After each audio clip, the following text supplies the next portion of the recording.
Welcome to another episode of Prescription for Life. My name is Linda Golick. I'm the health and wellness consultant with Emplify Health by Bellin. And I have a very special guest today. Would like to welcome Michelle Gilbertson.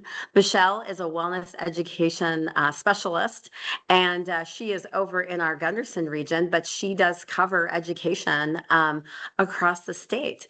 And her specialty is tobacco and vaping. So welcome, Michelle. Thank you. Yeah. I'm Yeah, excited so to be good to here. have you. Thanks for joining us. So, I want to start out by introducing Michelle and just helping our audience get to know you a little bit better, Michelle. So, why don't you tell us a little bit about yourself, what you do at Amplify Health, and kind of how you came into this role? Yeah. I am a wellness education specialist. I've been with Emplify Health by Gundersen for about 4.5 years now. I have been working with tobacco and nicotine users for about 10 years. Um, and my role is focused on tobacco and nicotine use prevention as well as cessation. So I do a variety of different things. I go around to middle and high schools in both of our regions to talk about vaping and what its harms are. And then on the flip side, I also work with patients to help them through the quitting smoking or vaping process through a telephonic wellness coaching program. Awesome, awesome. So I know that vaping is a little bit newer and maybe people aren't as familiar, with vaping. So what's the difference between vaping and smoking? How are they similar? How are they different? Yeah. So believe it or not, vaping hasn't even been around for 20 years. Whereas when it comes to Really? cigarettes, cigarettes have been around for hundreds of years. When tobacco was initially, harvested, it was used in a lot of Native American populations for rituals and ceremonies. And it's cigarettes have been around for hundreds of years. Vaping was first initially invented in 2007 by a company in China, and it was originally invented as a way for cigarette smokers to still be able to smoke indoors. So in 2010, the state of Wisconsin enacted the smoke free restaurants and bar workplace law, which made it illegal to smoke indoors in restaurants or bars. So this company in China thought it'd be a great idea to come up with a product so that people could still smoke indoors. E-cigarettes were also invented as a way for cigarette smokers to quit smoking cigarettes by switching to vapes. And in my 10-ish years of experience, I can maybe think of like 5 people that have been able to switch from smoking cigarettes to vaping and then quitting completely. Usually, what happens is people quit smoking cigarettes, but then they switch to vaping and then they stay vaping because it smells good. It's pretty addictive, and they are never really able to quit vaping altogether. Um, there's a lot about vaping and smoking that's very different. One of the things I always talk to people about that's a huge difference is if you think about a cigarette, a person knows when they're done smoking that cigarette because it burns down to the filter. They know to put it out, throw it away, whatever.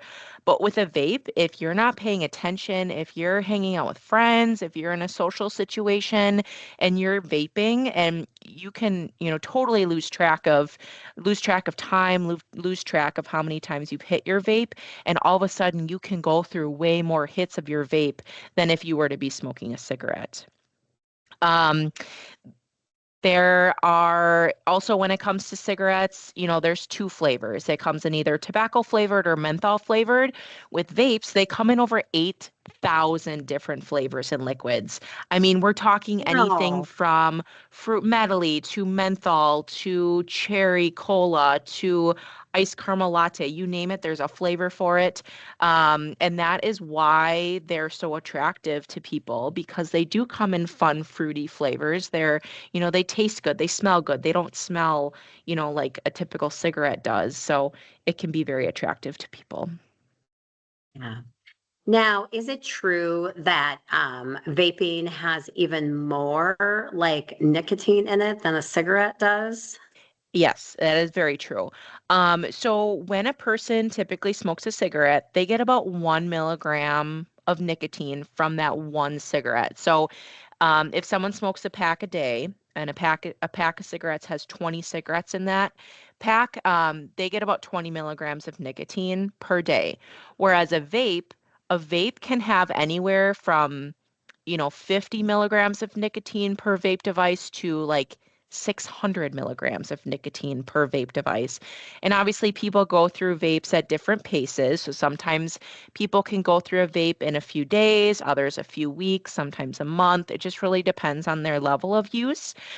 So the individuals who are vaping are getting way more nicotine into their body, which can be incredibly addictive and very difficult to quit. Mm, wow.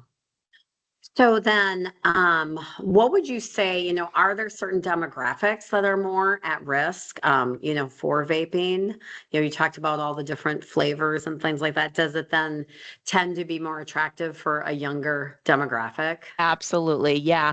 I would say adolescents, anywhere between like 13 to young adults, even later 20s. Those are probably the primary target populations for vaping companies. They come in all these fun, fruity flavors, alcoholic flavors. They come in, coffee flavors, which is super attractive to young people. I was actually working with a high school student last school year, and she mentioned that Celsius flavored, so the energy drink Celsius, and then bubbler flavors remind her of vape juice flavors.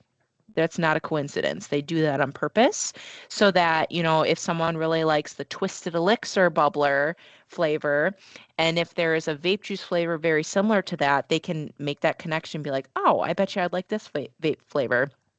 Um, so yeah, I would say young adults are and younger adolescents are the target population for vaping. So with vaping being a newer thing, since we haven't had it for that long, what do we know about like the health risks, Yeah. specifically behind vaping? So since vaping has only been around for, gosh, what is it? Math is hard. Not even like 20 years, like 18 years or so. Yeah, 18 We years. don't we don't know long-term side effects. However, short-term side effects are very similar to that of cigarette smoking. So we're seeing a lot of upper respiratory illnesses, a lot of upper Mhm. respiratory effects from vaping. We also see a lot of changes in the brain. So nicotine, even if someone smokes a cigarette or vapes, it impacts the brain. It impacts dopamine, which is a hormone, and how that gets released. So there's a lot of research to be done on long-term side effects, but short-term side effects are very similar to that of cigarette smoking. And we know it's addictive. We know Absolutely. it's giving that dopamine hit, so it's in the same category as being considered obviously an addictive Mhm. substance. And that's why we're talking about it today. Yep. So what as a healthcare system, what are we doing for people? What can we do for people? If people are out there listening to this and they're thinking, well, gosh, I do have a problem with vaping and or tobacco. I would like to quit. What can we do for them? So that's a great question. I would say it's twofold. First off, I would encourage you to talk to your doctor to get connected with some resources. The Wisconsin Tobacco Quit Line is a great resource if you are looking for a coach to help you through the quitting process. So you can just call 1-800 Quit Now on a phone and get connected to resources to help you quit. Um, at Emplify Health, we offer no cost telephonic tobacco and nicotine cessation wellness coaching.